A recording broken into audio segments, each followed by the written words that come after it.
Do you know that if your faucet is leaking, can cost you a lot of money? I really want to make the most of this video explaining the little mistakes you make when selling your home. My name is Natalia Echeverri, a real estate agent with Coldwell banker that specializes here in West Broward. I've helped many families relocate in and out of West Broward throughout the years. So that's why I want to explain to you the mistakes you make when selling your property. Let's be real, the price. And we talk about this all the time. But remember, if you price your house incorrectly, your house is not going to have any traction. And the house is going to become that little pretty thing in the shelf, but nobody's going to even care about. They will think it's too high. They won't even accept a $200,000 less or whatever. But that's what's going to happen with your property. And remember, the first 2 weeks are crucial. We need to get as much traction as we can. We need to have that price correctly so we can attract people to come and see the house, to comment about the house, to share your property, to show interest in your property. Buyers now are super savvy. They know how to calculate the square footage. They know what sells around that property. They know how to look at comps, and they will just move to the next home and they won't even look at your property. So that's people that we are losing. We don't want that. Neglecting the little things. Do you know how many Americans are handy? As per this home study, 73% of people abandon their projects and call a professional. What does that mean? Let me tell you a little thing. Every time that I bring a family to a property and they see a faucet leak, or if they see a red wall, but you know what, they see the landscape is really abandoned. The first thing they say, oh my God, this house needs a lot of love. Or this house has a lot too. I need to put a lot of money in this property. Guess what? Neglecting these little things will cost you a lot of money when you are under contract and that inspector comes to you with a report. We can eliminate potential buyers when those little things are not in place. I'm gonna give you a little super simple example. Let's go back to the leaking faucet. Okay, a faucet can cost you this.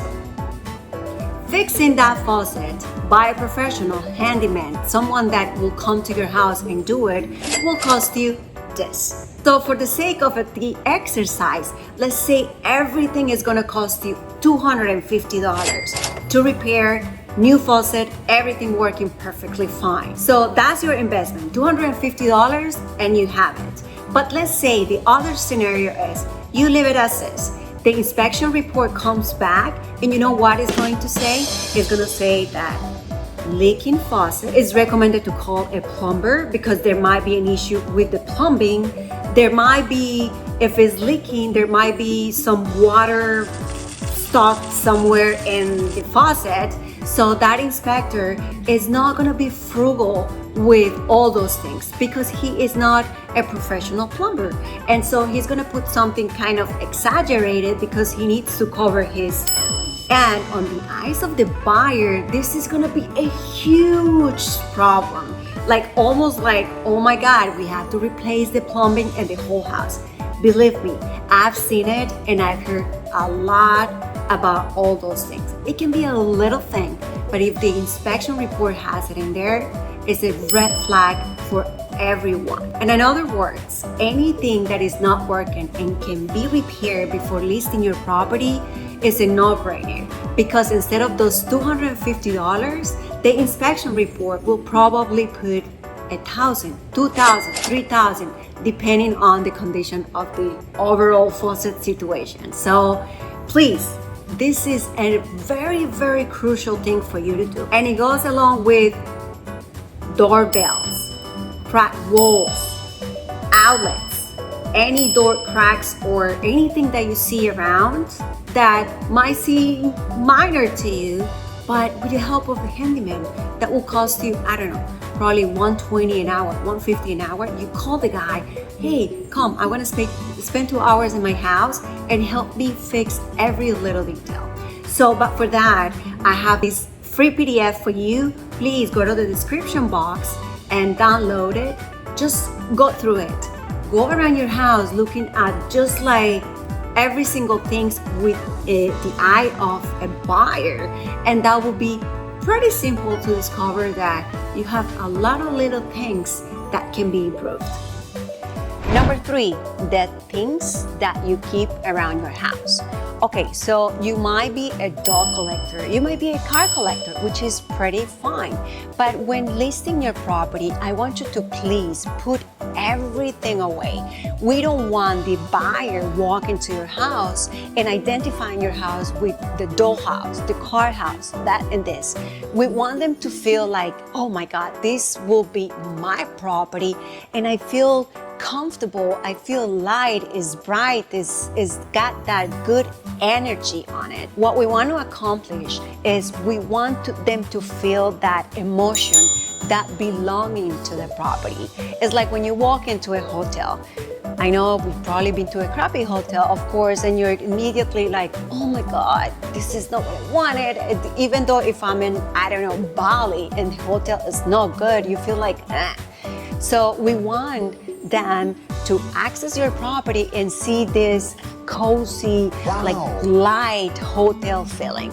We want to bring them to a lifestyle that they will see in their future, and therefore they will pick your property.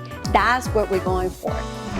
What is the rest of the world seeing? So, you know, in this DNA, everything is about the way you present, in this case, your properties, to the public. So what is the marketing that you're doing on your property? I'm sure you have a realtor. Is your realtor doing the marketing, the right marketing for your property? What is the quality of that marketing? Is that realtor taking professional pictures? Is that realtor staging your property, is giving you advice on things that you can improve? We spoke about those savvy buyers. They are everywhere. They look at every single picture.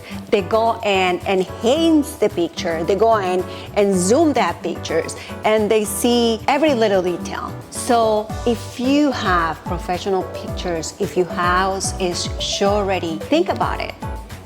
They will compare your property with the next property, with the other picture, with the other video. And if they see a crappy video, or they see a ugly picture, or pictures that are taken with your cell phone, there will be, you know, an injustice to your property if your property is really nice, but the pictures don't show it. And also make sure that the videos, the pictures, and the marketing you're doing is going to the right social media platform.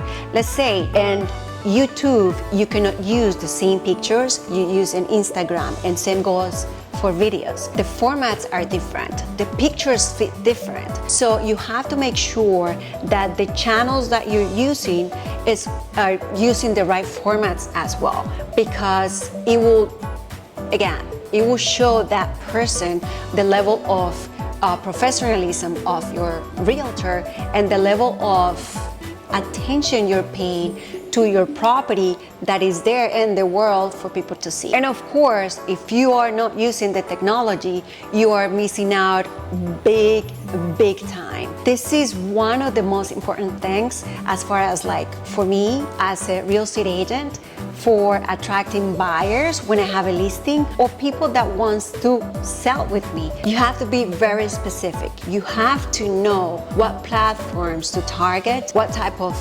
content, and what type of format. That is crucial. Believe me, please. Even if those buyers came to your house and saw the house, they will go back to their friends, to their family, to ask for an opinion. What are they going to show them? The videos that they see online, the pictures that you've taken. This is what I'm talking about. This is the reflection of your property out in the world. Number 5 mistake is very silly, but let me tell you something. It's kind of like duh, okay? Not allowing showings. You, as a homeowner, I know it's frustrating. It is frustrating for me as an agent too, but sometimes it's 4 o'clock and you're already home and then you're doing something else and you don't want to show your house. But please be with me here. I need your full commitment. Every time that a showing is requested, we need to be ready. You know why? Because remember I mentioned the first 2 weeks are crucial for that, you know, because we want to get that traction. Okay, so you need to be show ready.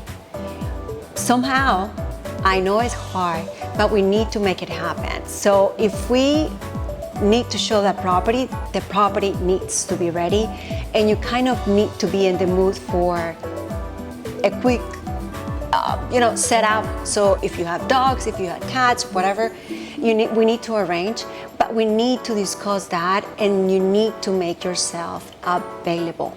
Please, this is very important, and you don't know how many times these sellers, the homeowners, are not really helpful with this task. Buyers are moving fast, agents are moving fast.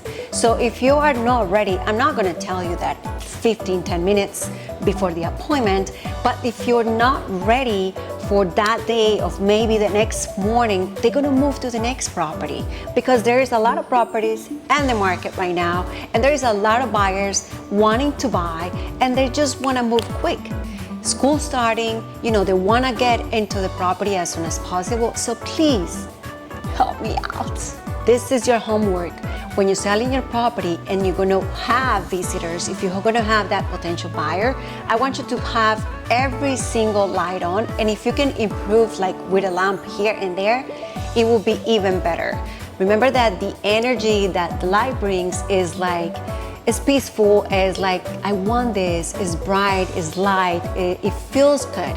And again, we want that feeling for the buyers that are coming to our property. What are your thoughts on this? Have you tried anything like, going through the list? Post your comments down there. We can learn from each other, and I can make another video if you need to, showing you the little things that I see around in houses. Just let me know, and thank you so much for being here with me. I will see you next week.